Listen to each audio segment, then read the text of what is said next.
The Los Angeles night was a vibrant tapestry of light and sound. The palm trees lining Sunset Boulevard swayed gently in the warm breeze, their fronds rustling like whispered secrets. Headlights from passing cars painted fleeting streaks of white across the sleek facades of the surrounding buildings. The air thrummed with the energy of the city, a mixture of ambition, dreams, and the ever-present pursuit of fame and fortune. Amidst this bustling scene, the Grand Oak stood as an oasis of refined elegance. A discreet brass plaque near the entrance hinted at its history, a history now intertwined with Hollywood legend. The recently renovated interior of the restaurant glowed invitingly, casting a warm amber light onto the street. Inside, the grand dining room was a symphony of tasteful opulence. Crystal chandeliers, polished mahogany, and plush velvet seating created an atmosphere of understated luxury. The gentle murmur of conversations, the clinking of silverware, and the soft strains of a jazz trio created a sophisticated ambiance. Tonight was a typical Friday evening at the Grand Oak, a gathering of Los Angeles's elite. Young tech moguls, their designer suits impeccably tailored, mingled with social media influencers, their phones poised to capture every moment of their dining experience. Older established families, their lineage steeped in generations of wealth and influence, maintained their weekly traditions, their hushed conversations weaving tales of old money and power. In a quiet corner of the dining room, at his usual table, sat Clint Eastwood. Dressed in a simple gray polo shirt and casual slacks, he could have easily been mistaken for any other older gentleman enjoying a quiet evening out. He nursed a glass of amber-colored whiskey, his gaze calmly surveying the room. Most of the veteran staff recognized him, of course. They had received strict instructions from him 6 months ago when he had quietly purchased the Grand Oak. Treat him like any other customer. Clint believed that the true measure of a restaurant wasn't in how it treated celebrities and the ultra-wealthy, but in how it treated ordinary people. During his periodic visits, he preferred to observe, to assess the quality of service, to ensure that the spirit of the Grand Oak remained true to its roots. He wanted to make sure the soul of the restaurant remained and had not been replaced by pretentiousness.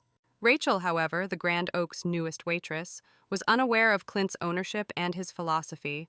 Fresh from a prestigious hospitality school and determined to build her own social media empire as a food influencer, she had spent the evening flitting between tables, fawning over social media personalities, and casting disdainful glances at the underdressed man in her section. Her perfectly manicured nails clicked on her order pad, and her practiced smile was as cold as a mountain stream. Thomas, the longtime manager of the Grand Oak, watched Rachel's behavior with growing unease. He recognized the look in her eyes, the same look she had given a retired surgeon the previous week for wearing loafers instead of formal shoes. But tonight, he sensed, was different. Tonight, Rachel's arrogance would lead to consequences she couldn't possibly imagine. Thomas had been at the Grand Oak for over 20 years. He had seen everything and everyone come through those doors. He had pride in this building, in its history, and in what it stood for. He also knew Clint Eastwood and what he stood for. As Rachel's high heels clicked across the polished floor toward Clint's table, Thomas held his breath. The veteran staff tensed, recognizing the ominous calm before a storm. Miguel, a young busboy who had immigrated from Mexico 2 years earlier, paused in his work, his eyes fixed on the unfolding scene. He recognized the man in the polo shirt. He had grown up watching Clint Eastwood's movies with his father, each film a shared moment of escape and inspiration. Clint took another sip of his whiskey, his gaze steady and unwavering. The quiet man in the simple polo shirt was about to become the center of a very public lesson in humility. Rachel approached the table, her iPhone strategically positioned in her apron pocket, ready to capture a moment of social media gold. Her smile, carefully practiced, did not quite reach her eyes. "Sir," she began, her voice a condescending drawl, "I couldn't help but notice you've been nursing that house whiskey for quite a while now." Clint looked up, his gaze meeting hers with the same steady calm that had confronted countless Hollywood executives over the decades. "It's a good whiskey," he replied simply. Rachel continued, her tone dripping with fake concern. "Perhaps," she said, her eyes scanning his attire with thinly veiled disdain, "you'd be more comfortable at the bar. We're expecting several reserved parties, and this table," she gestured to the pristine white tablecloth, "is typically for our dining guests." Miguel, still nearby, his hands tightening around the bus tub, fought the urge to speak up. He knew exactly who this man was, and he knew that Rachel was making a terrible mistake. He wanted to defend the man who had brought so much joy into his life, and his father's life, through his films. "I'm comfortable here," Clint replied, his voice calm and even, taking another unhurried sip of his whiskey. Rachel's professional veneer cracked slightly. She glanced at her watch, then at a group of young tech executives waiting by the host stand. "Sir, our executive chef prepares a very exclusive menu," she said, her voice laced with a subtle challenge. "The prices," she paused meaningfully, her eyes lingering on his casual attire, "reflect the caliber of our establishment." At the next table, an older couple who had been regulars at the Grand Oak for 20 years shifted uncomfortably. The husband started to speak up, but his wife touched his arm, recognizing the look in Clint's eyes, the same look that had preceded some of cinema's most memorable moments. They had come to the Grand Oak since they were newlyweds. They had seen it all, and they knew that this situation was about to escalate. "I'm aware of the prices," Clint said quietly, his voice carrying that familiar gravelly tone that had commanded attention in countless films and television shows. "And the chef's work." Rachel's smile vanished completely. She pulled out her order pad with sharp, irritated movements. "Well then, sir, shall I explain our menu?" Slowly. The last words carried a distinct jab at his age. Miguel, still within earshot, could no longer contain himself. He stepped forward, his voice quiet but determined. "Miss Rachel, maybe I should get Thomas." "Stay out of this, Miguel," Rachel snapped, her eyes flashing with anger. "Go bus tables, that's what you're here for." She turned back to Clint, who had watched the exchange with particular interest in Miguel's attempt to help. "Now, sir, one last time." The tension in the dining room was becoming palpable. Other guests were trying not to stare, but the contrast between Rachel's growing agitation and Clint's unshakable calm was drawing everyone's attention. The clinking of glasses and the murmur of conversation had ceased, replaced by a hushed anticipation. "One last time," Rachel continued, her voice rising enough to draw attention from nearby tables. "This isn't some diner off the highway. This is the Grand Oak. Perhaps in your day, things were different, but now we have standards." Clint set his whiskey down slowly, deliberately. The movement was subtle, but it commanded more attention than Rachel's outburst. A few of the older patrons recognized it, the same measured calm before some of cinema's most iconic moments. "In my day," he repeated softly, one eyebrow rising slightly.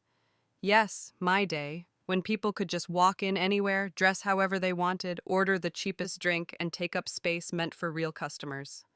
Rachel was fully committed now, months of bottled-up disdain for unfashionable customers pouring out. "Times have changed. This is a luxurious environment for people who appreciate modern luxury." Miguel had stopped pretending to clear tables and stood frozen, watching the disaster unfold. Behind him, Thomas, the manager, was quickly walking over, having finally noticed the situation spiraling out of control. "Modern luxury," Clint repeated thoughtfully, as if testing the words. His half-smile returned, a hint of amusement playing at the corners of his mouth. "And what exactly does that mean to you, Rachel?" The use of her name caught her off guard. She wasn't wearing a name tag, but she recovered quickly, assuming he'd heard another server use it. "It means," she declared, emphasizing each word, "understanding that some places aren't for everyone. Our clientele expects a certain ambiance." She gestured toward a group of young entrepreneurs taking selfies with their gold leaf desserts. "They get it. They respect what the Grand Oak represents. They're not here pretending to be something they're not." The irony of her statement hung heavy in the air. A few veteran servers exchanged knowing looks. Thomas was now just steps away, his face pale. Clint mused, that familiar half-smile still playing on his lips. Interesting choice of words. "Listen," Rachel snapped, her patience finally exhausted. "I've tried to be polite, but you clearly don't belong here. This isn't some set for one of those old cowboy movies. This is a prestigious establishment, and I won't have you ruining the experience for our real guests." The moment the words left her mouth, Thomas froze mid-step. Miguel dropped his bus tub with a crash that echoed through the suddenly silent restaurant. The older couple at the next table audibly gasped, but Clint's expression didn't change. He just reached into his pocket, pulled out his phone, and made a single call. "Jerry, could you bring me the ownership papers, yes, right now, and the renovation plans we discussed last week?" He set the phone down and looked back at Rachel, who was starting to sense that something was very, very wrong. "You see, Rachel," he continued in that same quiet voice, "I've been coming here every Friday for the past 6 months, sitting at the same table, ordering the same whiskey. Want to know why?" Rachel's face had begun to pale, the implications slowly dawning on her. Each realization was worse than the last. She had not only insulted a customer, she had insulted a legend. She had not only insulted Clint Eastwood, she had insulted her own boss. And not just any boss, a living legend who had built his career on characters who stood up against exactly the kind of arrogance she had just displayed. "Miss," Clint said, his voice carrying that familiar gravelly tone that had commanded respect across 6 decades of cinema. "Let me tell you a story about this place." He gestured around the dining room. 50 years ago, I came here for the first time. Wasn't famous yet, wasn't anybody. Wore a shirt pretty much like this one. The owner back then, Old Man Thompson, treated me like I was the most important guest he'd ever had. Not because of who I was, but because that's how he treated everybody. He paused, taking another sip of his whiskey. When his son wanted to sell the place 6 months ago, I bought it for one reason: to preserve that spirit. Real class isn't about designer labels or social media followers. It's about dignity, respect, and treating everyone like they matter. Miguel, still standing nearby, straightened up a little taller. The older couple at the next table nodded approvingly.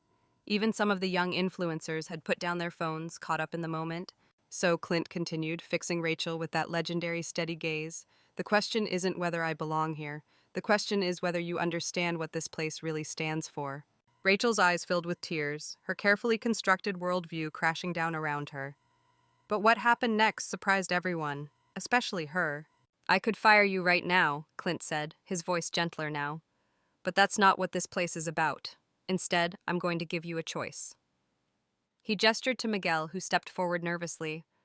"This young man tried to warn you. He recognized me, not from social media, but because he watched my films with his father. He understood something you didn't. Respect isn't about appearances." Turning to Miguel, Clint spoke with quiet authority. "Son, how would you like to start training as a waiter? We could use more people who understand what real service means." Miguel's eyes widened with disbelief and gratitude. "Yes, sir, thank you, sir." "As for you, Rachel," Clint continued, "your choice is simple. You can walk out that door and find another job at a place more focused on modern luxury, or you can learn from Miguel and our veteran staff about what real hospitality means. Your call." Rachel wiped her eyes, looked around at the dignified faces of the longtime staff, and made her decision. I'd like to stay and learn, sir, if you'll let me." "Good choice," Clint nodded, finishing his whiskey. "Thomas, put Miguel in charge of her retraining." As the tension in the room dissolved, the older couple at the next table began to applaud. Others joined in, not for the celebrity in their midst, but for the lesson they had just witnessed, a reminder that true class has nothing to do with clothes or status, and everything to do with how we treat each other. Today, the Grand Oak remains one of LA's finest restaurants, not because of its luxury, but because of its heart. And if you stop by on a Friday evening, you might just see a man in a casual polo shirt sitting at his usual corner table, quietly ensuring that the old values of respect and dignity live on.